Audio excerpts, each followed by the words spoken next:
nous conjuguer le verbe mentir au passé composé à la première personne du singulier. Je vous prie. Mentir. Bonjour. Il a connu la prison. C'est un jeune homme très pressé. À 36 ans, il s'est imposé comme une figure incontournable du mouvement ras-le-bol. Il se dit activiste, insoumis à la politique du gouvernement, mais un insoumis qui ne veut pas faire de la politique. Est-il seulement l'insoumis d'une révolte ou l'artisan d'une alternance? Christ Ndongi est mon invité sur Afrique Elite TV. Bonjour Christ. Bonjour monsieur. Comment allez-vous? Ça va. Christ, bonjour. Rebonjour plutôt. Bonjour. Merci d'avoir accepté l'invitation d'Afrique Elite TV. Avant de commencer cette émission, j'ai juste envie de savoir quel est votre état d'esprit? Mon état, je suis serein parce que je suis. Et je me sens dans ma peau. Et peu importe ce qui est arrivé, je reste le même, je ne change pas. Voilà. Alors Christ, c'est vrai que on vous connaît, hein, vous êtes plus à présenter, si je peux me permettre de parler comme ça, sur la place de Brazzaville, un peu partout au Congo-Brazza, et même voire même à l'extérieur, à Paris, aux États-Unis, et j'en passe. Mais il y a une sorte de mystère quand même. Qui est Christ? Parlez-nous un peu de vous, de votre enfance, comment ça a été, qu'est-ce qui vous pousse à faire tout ça?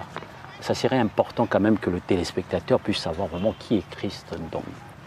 Je suis un enfant issu d'une famille polygame, et d'où à un certain moment on a eu à subir certaines injustices. Et j'ai beaucoup grandi avec ma maman, d'où j'ai reçu d'elle une éducation de partage, l'amour, et toujours aimer son prochain, toujours être là pour son prochain. Et un enfant soumis, respectueux, et je l'ai reçu de ma mère. Et il m'est arrivé un âge, au fur et à mesure que je suis parti à l'école, j'ai grandi. À partir de la classe je pense, de la seconde, j'ai commencé un peu à m'intéresser à ce qui se passait dans mon environnement. Et j'ai été beaucoup révolté en lisant, puisque je suis un abonné du CCF. Et j'ai un peu scruté l'histoire du Congo. Et d'où j'ai compris qu'il y avait plein de faussetés dans l'histoire du Congo, que ce que les Blancs nous disaient. Et en me renseignant sur tout ce qui s'est passé pendant la colonisation jusqu'à nos jours, je me suis dit qu'il y a beaucoup de choses qu'il faut refaire au niveau de notre pays. C'est arrivé en 2014, lors du débat du changement de la Constitution, c'est lorsque je me suis engagé pour militer pour le bien des populations. Voilà. Alors Christ, c'est vrai que vous venez de loin, hein. Vous avez raconté un peu aux téléspectateurs à peu près, pour ne pas dire grosso modo, votre vie. Maintenant, j'ai juste envie de savoir, puisque effectivement, comme je disais, vous êtes quand même avec un mouvement ras-le-bol. Est-ce que vous pouvez nous raconter c'est quoi le mouvement ras-le-bol? Bon, loin de la perception que nos concitoyens, certains qui ont peur à un certain moment de s'engager, nous sommes un mouvement citoyen qui milite pour les droits de l'homme et un mouvement qui pousse, on parlerait de la jeunesse, de se prendre également en charge, non seulement la jeunesse, mais également les populations à connaître leurs droits et les pousser à être exigeants vis-à-vis de ceux qui tiennent la chose publique. Et donc c'est un mouvement qui est là pour les droits de l'homme, pour l'action citoyenne, une action qui est non violente. Nous avons notre façon d'agir, nous avons des plaidoyers. Donc ce mouvement-là est sous forme d'association. Voilà. Vous êtes reconnu au niveau de la préfecture, vous avez des récépissés, des choses comme ça qui vous permettent effectivement à faire ce que vous êtes en train de faire. Bien évidemment, le mouvement a été enregistré en 2015, connaissant ceux qui sont à la manette. Jusqu'alors, le récépissé n'a pas été octroyé au mouvement. Mais pourquoi? Selon la loi, 6 mois après, quand l'autorité publique ne réagit pas, nous sommes un mouvement existant. Parce que s'il y avait refus, l'autorité publique devait nous faire savoir cela. Tout à fait. Voilà. Donc d'où, sur le plan juridique, nous avons quelques lacunes à ce niveau-là, mais selon la loi de 1801, si je ne me trompe pas, qui organise les associations, 1901 plutôt, et qui dit, une fois que vous avez déposé vos dossiers auprès de l'autorité compétente, 6 mois après, s'il ne réagit pas, vous existez. Et donc nous avons aussi plein des partis aujourd'hui qui opèrent sur l'espace public congolais, qui également se retrouvent dans sur les mêmes problèmes.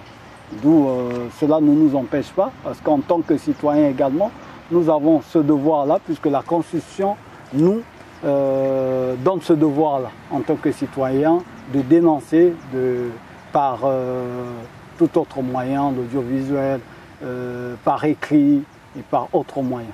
Donc nous appuyons également sur cette Constitution.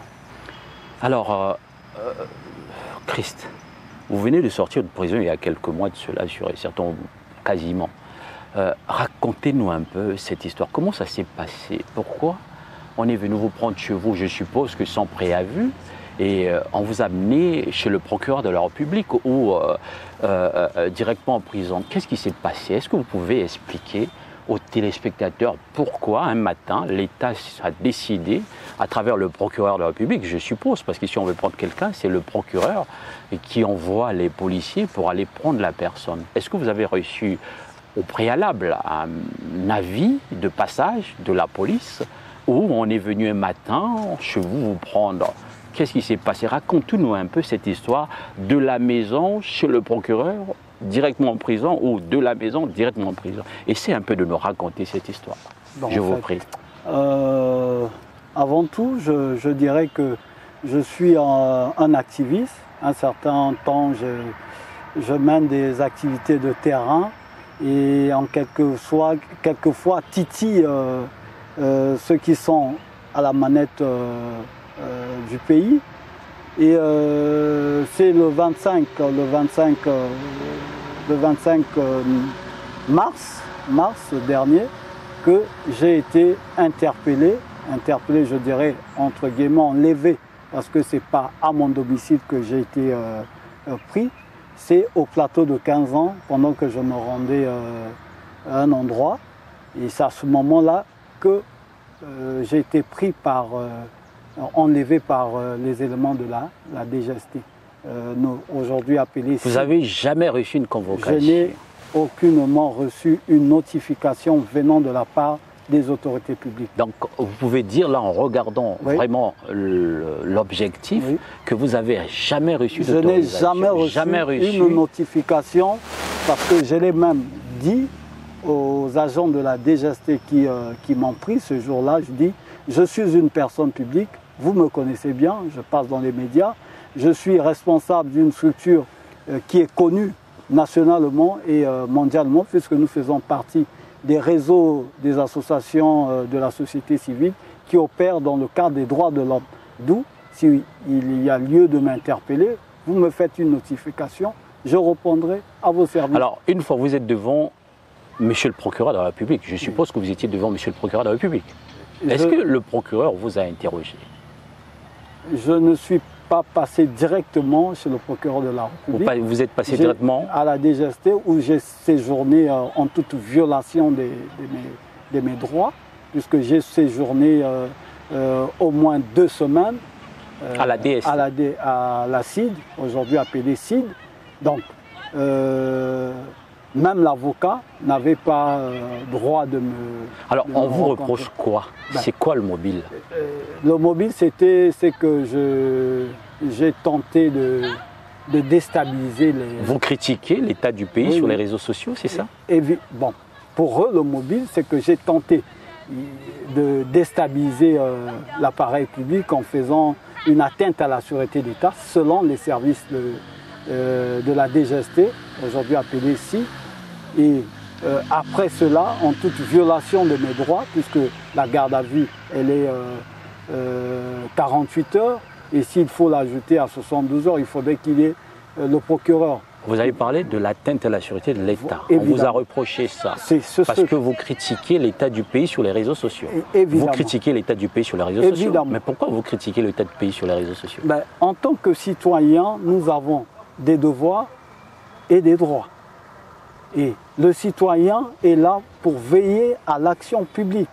Un citoyen qui connaît ses droits et ses devoirs doit être exigeant vis-à-vis de ceux qu'il a donné le pouvoir. Puisque le pouvoir, c'est le peuple qui le détient. Il le donne à qui il le veut. Donc, d'où, en tant que citoyen, nous avons le droit d'avoir l'œil. Est-ce que vous avez essayé de déstabiliser le pouvoir en place? Non, nullement, puisque l'action que je mène, elle est une action pacifique. Alors, j'ai une question, je vous demande de répondre avec beaucoup de franchise. Oui. Franchement, qui est derrière toi? Personne n'est derrière moi. Je suis Chris Dongui Ganga, un leader d'opinion, et j'aspire au changement. Nous œuvrons pour la restauration d'un état de droit dans notre pays. Et cela est profitable à tous les Congolais, sans exception. Même ceux qui, aujourd'hui, trouvent que je suis, entre guillemets, comme leur ennemi, je ne pense pas que l'état de droit va bénéficier qu'à Chris Dongui. Mais donc, au jour d'aujourd'hui, est-ce qu'on peut dire que vous êtes l'ennemi public numéro 1 au jour d'aujourd'hui? Selon eux, mais moi, je ne trouve pas que je suis un ennemi. Au contraire, j'œuvre pour le bien, de la quiétude, la paix. Le paradoxe dans votre histoire, de ce que vous êtes en train de raconter aux téléspectateurs, et souvent on regarde sur les réseaux sociaux, bien sûr, puisque vous êtes vraiment active là-dessus, dans vos propos, il n'y a pas d'invective. Je ne comprends pas pourquoi il y a eu cette notification d'atteinte à la sûreté intérieure de l'État, parce que vous critiquez l'état du pays sur les réseaux sociaux. Est-ce qu'en vous mettant un peu en prison, si je peux me permettre à parler ainsi, ce n'est pas une façon, peut-être que l'État a voulu vous discipliner un peu, vous mettre un peu en prison, pour que vous puissiez réfléchir 2 fois avant de faire ce que vous avez l'habitude de faire? Est-ce que ce n'est pas une façon de vous discipliner, par exemple? Bon, c'est une façon d'enfreindre à ma liberté de parole. Vous pensez qu'on a voulu vous intimider? Oui, ce sont des intimidations. Ce n'est pas pour la première fois. C'est pour la 3e fois que je suis interpellé. Ceux qui le savent, le savent. Avant le changement de la Constitution, j'ai été interpellé. Après le changement de la Constitution, pendant les élections, juste après les élections, en 2017, j'ai été également interpellé. Et toujours par le même cheminement, la DGST et ensuite le parquet, où j'ai fait pratiquement 8 mois. Et cette fois-ci, c'est pour la 3e fois. Je pense le mobile qui les a encore de plus en plus poussés à m'interpeller, c'est mon passage sur la chaîne TV5 et France 24 récemment avant les élections, ainsi que RFI, parce que dans les circonstances d'organisation de ces élections, j'avais titillé cela. Parce que nous sommes dans un pays où aujourd'hui nous avons beaucoup de mots qui gangrènent notre société. Notamment, il y a une crise politique, il y a une crise économique. Et pourquoi pensez-vous qu'il y a une crise politique?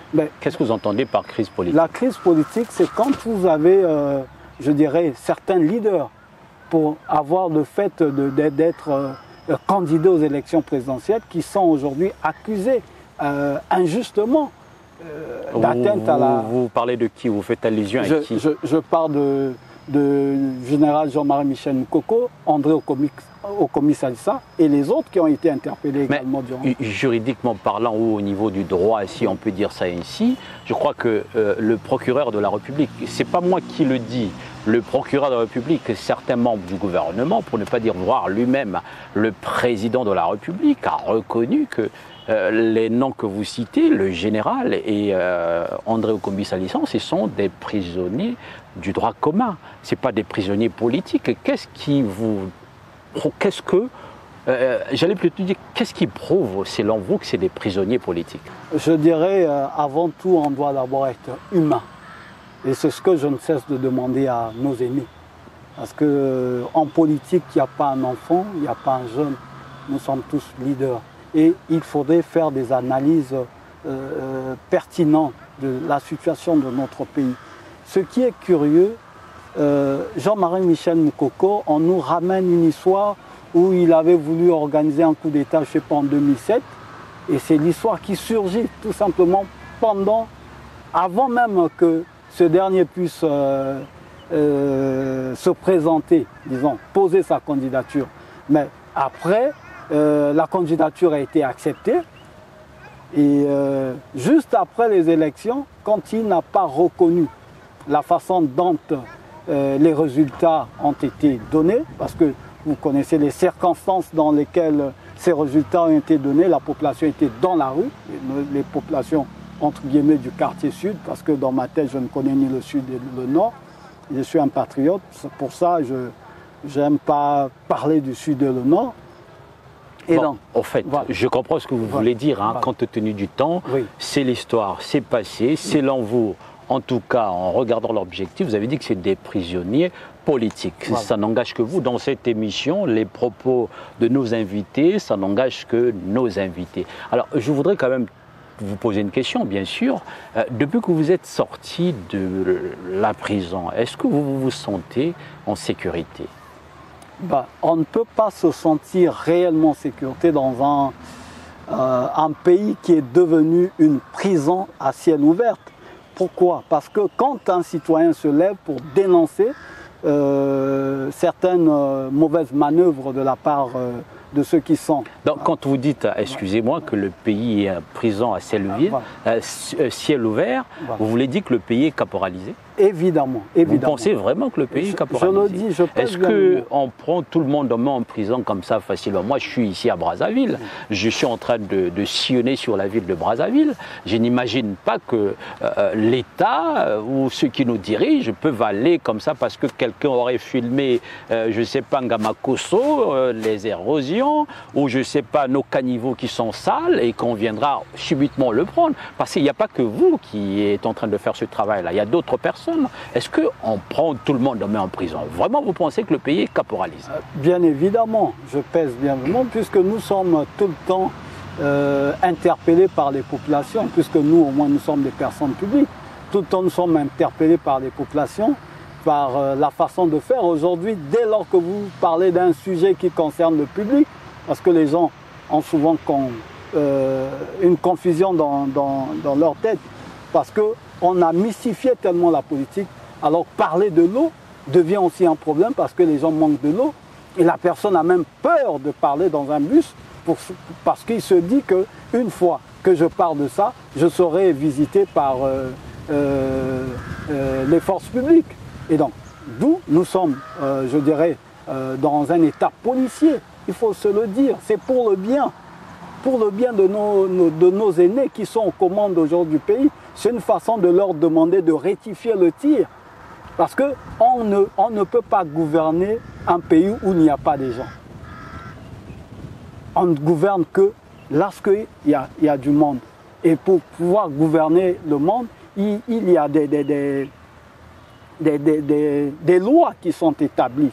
Et ceux qui sont aux commandes doivent les respecter. Et ceux qui sont aussi appelés population, entre guillemets, doivent aussi le respecter. Et chacun fait sa part de choses. Mais dès lors qu'on constate les textes sont même violés par ceux-là qui sont aux commandes, c'est criard. Dès lors qu'un individu se lève pour dénoncer que chez moi, j'ai pas d'eau, il n'y a pas d'électricité aujourd'hui, rien que des questions d'électricité qui devient un luxe. Parce que même un citoyen pour repasser, aujourd'hui il a peur. Les compteurs qui sont posés, ils ont peur de repasser. Cela aussi fait partie des astreintes aux libertés. Alors, Voilà. on va rapidement continuer notre émission. J'aimerais quand même, par rapport à, puisque vous êtes à Brazzaville et que vous avez sur certains subi des hauts et des bas, aujourd'hui vous êtes sorti de prison, je crois que vous êtes en observation, je ne sais pas, ou provisoirement. Évidemment, c'est comme toujours. Je pense. Alors, ce que je voulais savoir, est-ce que votre vie, est-ce que vous vous sentez en danger? Est-ce que votre vie est en danger? Ben, déjà, quand on s'engage dans cette sphère, la vie... Vous avez peur de votre vie? Non, j'ai pas peur de la vie. Est-ce que vous avez peur de votre vie? J'ai pas peur de... Vous n'avez pas peur? Non. Vraiment, vous n'avez pas peur? J'ai pas peur parce que je me suis engagé. Donc, ce que vous avez fait hier, Voilà. aujourd'hui, vous pouvez encore le faire, tout en sachant que ça peut vous poser des préjudices. Je peux toujours le faire. Est-ce que, donc, en regardant Voilà. l'objectif, vous êtes en train de dire que vous n'avez pas peur. Donc, vous allez continuer à faire ce que vous savez faire qui vous a mené en prison? Évidemment, évidemment. France Fagnon le disait, chaque génération a un combat, à elle de la trahir ou de l'accomplir. Donc, c'est un combat que nous avons, que nous menons contre les antivaleurs qui gangrènent, qui mettent à mal le vivre ensemble qu'on ne cesse de dire dans les médias. Et donc, je ne vais jamais me taire, je veux continuer dans ce combat jusqu'à ce que la vérité éclate. Alors, est-ce que vous êtes capable de nous dire effectivement le système que vous dénoncez? Est-ce que vous êtes capable de nous dire, j'allais dire, est-ce que vous êtes capable de définir le système que vous dénoncez? Quel système? Le pays est caporalisé, donc une façon de nous dire que rien ne marche. Est-ce que vous pouvez nous définir ce système-là? C'est quoi ce système? Bon, la définition de ce système-là, je dirais, c'est un système qui repose notamment sur certains individus qui ont pris le pays en otage. Je dirais en otage parce que où la redistribution de la richesse n'est très mal faite. Disons, le peuple ne bénéficie guère des ressources qui sont exploitées dans notre pays. Vous avez le pétrole aujourd'hui, vous n'avez qu'à prendre Pointe-Noire, l'état de la ville de Pointe-Noire. Elle est nauséabonde, une ville économique, nauséabonde, c'est honteux. Et donc, je dirais que nous sommes en dictature. Et non une dictature éclairée, parce que quand on parle d'une dictature éclairée, je vais prendre l'exemple de Kagame, qui construit son pays. Même si, entre guillemets, c'est une dictature, mais elle est éclairée. Et elle profite à tous les citoyens. Aujourd'hui, un citoyen rwandais n'a rien à aller commander dans un pays quelconque, puisqu'ils ont quand même un fondement. Et donc, je pense que le nôtre, nous devons revoir notre marche, nous devons revoir la façon de faire. Voilà. Alors, Christ, effectivement, vous avez essayé un peu d'expliquer. Et on va arriver tout doucement, mais sûrement au terme de cette émission. La question qui court en filigrane tout au long de cette émission est simple. Comment voyez-vous votre futur?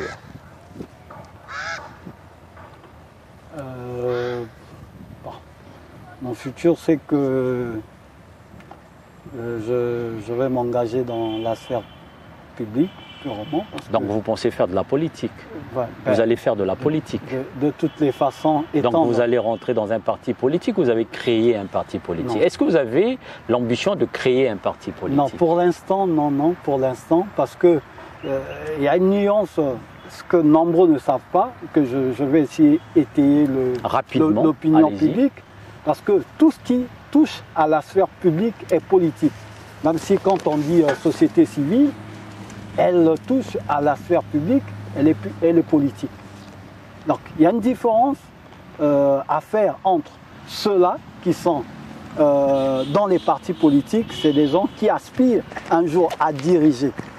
Et nous sommes là pour veiller, nous sommes comme une commission de la société civile, comme une commission, un CCV, contrôle d'évaluation, pour évaluer l'action du gouvernement. Lorsque les populations manquent d'eau, on se lève, nous n'avons pas besoin qu'on nous interpelle, on nous dise qu'à Madibou, il y a l'eau qui ne coule pas, mais quand nous constatons, on s'y rend pour interpeller les responsables à prendre leurs responsabilités. Moi, je reviens au niveau de la politique que vous allez faire parce qu'effectivement, tout ce qu'on fait, il y a de la politique dedans. Je n'en dis qu'on ne vient pas. Il y a des acteurs politiques, il y a des associations. Vous faites partie de l'association. Mais en vous écoutant tout à l'heure, j'ai cru comprendre que dans les années à venir, vous pensiez sûr et certain faire de la politique. Bon, ma question est simple, là, je le répète, j'ai déjà reposé la question.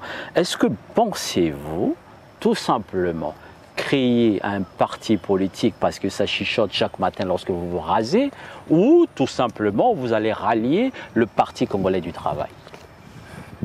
Pensez-vous être membre du Parti congolais du travail? Pourquoi pas? Si vous voulez changer les choses, il faut rentrer au Parti congolais du travail. Je dirais jamais, jamais je n'accéderai à un parti. Parce qu'il faudrait le dire aux populations que les partis politiques au Congo ont échoué. Tous les partis sans exception. Et en tant que leader, je ne pense pas à entrer dans un parti politique. Aujourd'hui, pour accéder à une fonction étatique ou bien être président de la République, on n'a pas besoin d'un appareil quelconque politique. Pourvu qu'on ait cette volonté-là, nous prenons le cas de Macron qui est sorti récemment en Tunisie également. C'est un monsieur qui n'a pas un parti politique, qui est à la tête. Le président Macron? Je dis, il était hors. Le mouvement est venu tout simplement, c'était un mouvement. C'était pas un parti politique.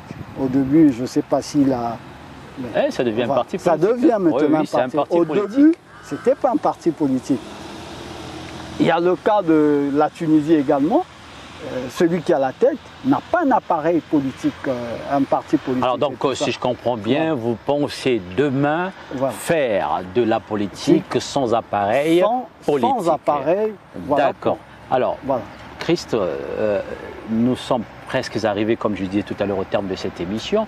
Je vais vous poser des questions sous forme de questionnaire et je vous demanderai de répondre avec beaucoup de franchise que je sens innée en vous. Alors Christ, quelle est votre principale qualité? Ma principale qualité, je dirais, c'est l'amour. L'amour, j'ai l'amour, voilà, d'abord pour ma patrie, que j'aime tant. Et voilà. D'accord, l'amour, c'est très bien. Et quel est votre principal défaut? Donc vous dites que vous n'avez pas de défaut? Si vous n'avez pas de défaut? Non, alors quel est votre principal défaut? En tant qu'homme, quelque part, il y a une certaine, je dirais, une certaine négligence que je dois essayer d'arranger. C'est un défaut, une certaine négligence sur certains aspects. Des fois, on te dit quelque chose où tu oublies, parce que c'est aussi un défaut. Quoi, vous êtes négligent? Quelquefois. Mais au fur et à mesure, je suis en train de faire des efforts pour pallier à ce niveau. Et donc, pour ça, je suis en train de faire des efforts. Parce qu'en tant qu'humain, on ne peut pas qu'avoir les qualités. D'accord, alors, les défauts que vous ne supportez pas chez les autres? C'est l'injustice. J'aime pas l'injustice. Pour ça, il y a l'injustice, ça, je ne supporte pas l'injustice. Alors, la qualité que vous appréciez plus chez les autres? La qualité que j'apprécie sur les autres, c'est l'amour. Hein. Voilà, c'est l'amour, puisque la plus grande qualité... Donc, vous pensez que tous ceux qui vous entourent, ils ont l'amour vers vous? Est-ce qu'il n'y a pas des gens qui ont essayé de vous mettre des pots de bananes, des choses comme ça? Vous êtes bien entouré, donc? Non. Pour ça... je dirais, celui qui arrive à nuire l'autre n'est qu'à vos côtés. Alors, voilà. Quelle autre profession auriez-vous aimé exercer?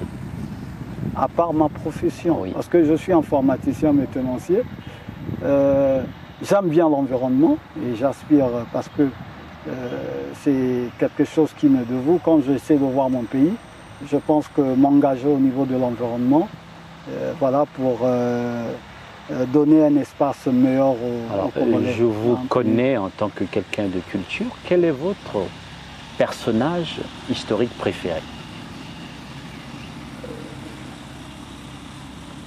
J'en ai, je m'inspire beaucoup d'eux.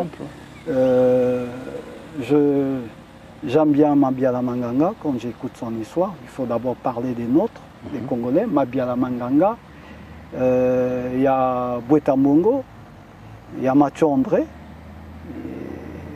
Je m'inspire beaucoup de Philbert Yulu parce qu'il y a toujours dans ma mémoire quelque chose qui m'étique. Yulu et Opango, au-delà des égaux, ils se sont mis ensemble. C'est ce que je ne cesse de dire à nos ennemis. Au-delà des égaux, ils se sont mis ensemble pour diriger le Congo.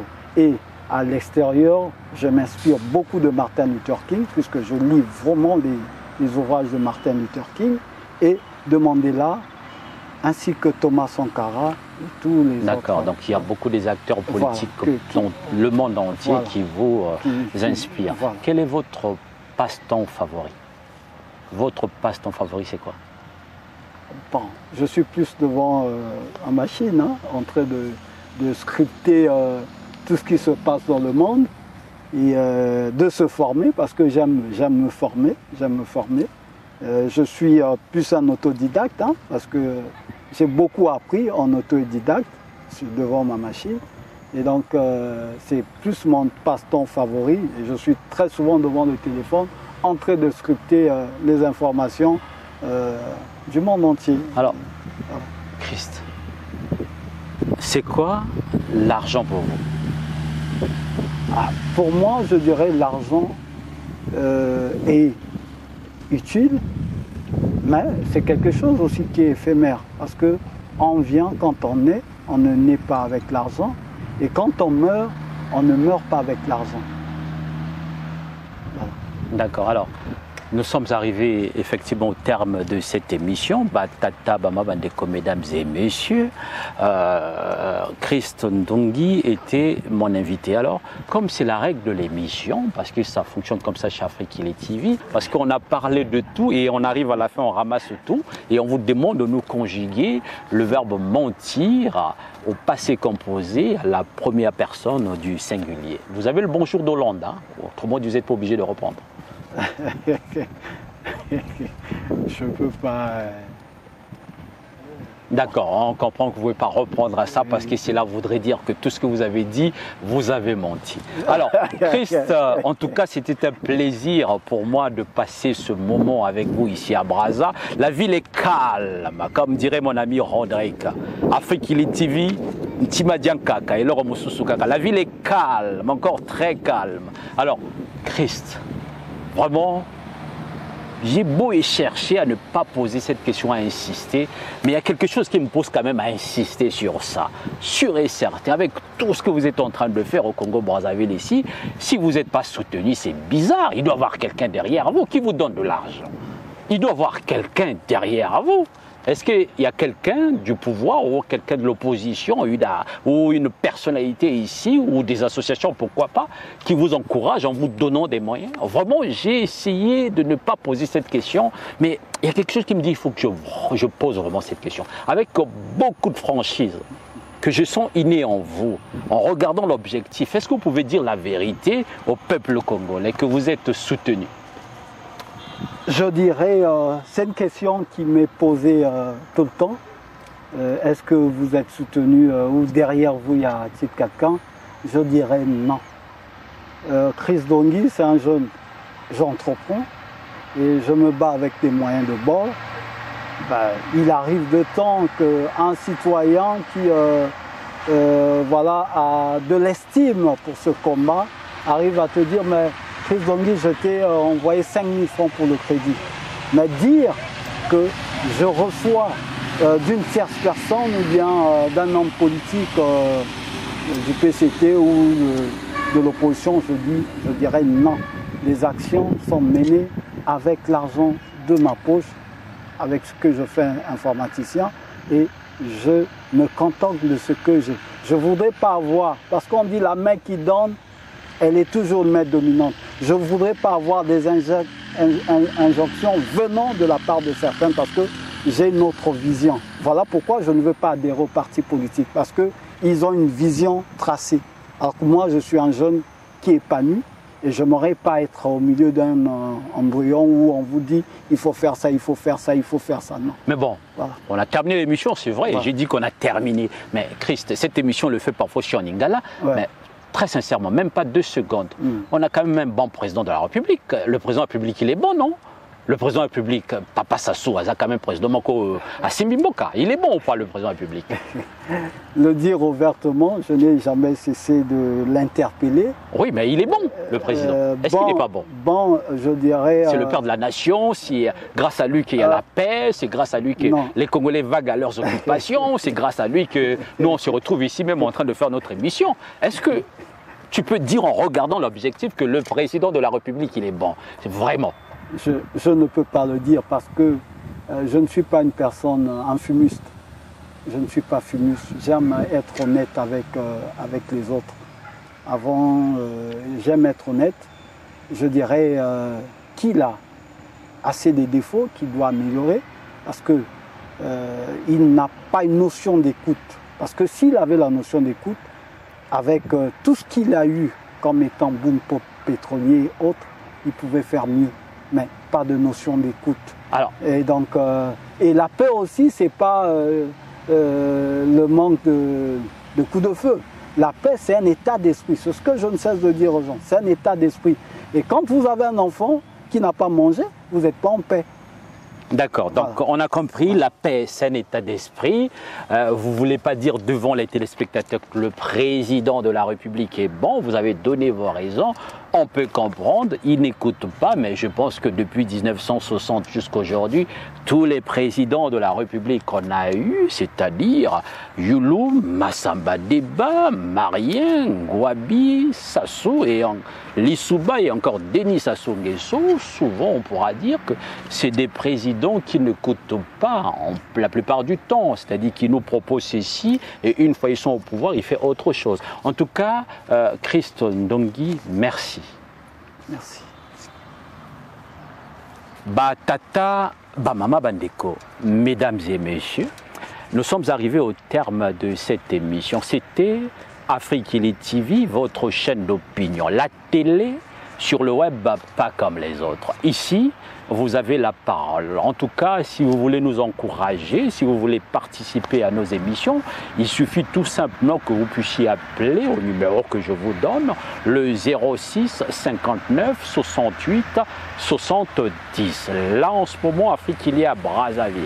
La ville est calme, très calme, comme dirait mon ami Rodrigue. Quant à moi, je vous dis à bientôt. Au revoir. Afrikili TV. Afrikili TV, c'est du sérieux. Afrikili TV, ici, vous avez la parole. La chaîne de télé sur le web, pas comme les autres.